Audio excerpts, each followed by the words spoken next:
স্বরাষ্ট্র মন্ত্রণালয়ের দৃষ্টি আকর্ষণ করছি, তিনি আজও এখনো পর্যন্ত কার্যকর কোনো পদক্ষেপ গ্রহণ করতে পারেন নাই।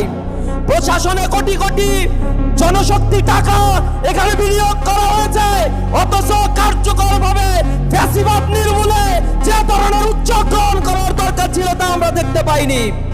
জুলাই পরবর্তী যে সকল নেতা কর্মী এবং সন্ত্রাসী আওয়ামী ফ্যাসিবাদকে গ্রেপ্তার করা হয়েছিল তার অধিকাংশকেই আজ মুক্ত করে অস্ত্রের চোরাচালানির মাধ্যমে তারা আজ সন্ত্রাসীর স্বর্গরাজ্যে পরিণত করেছে।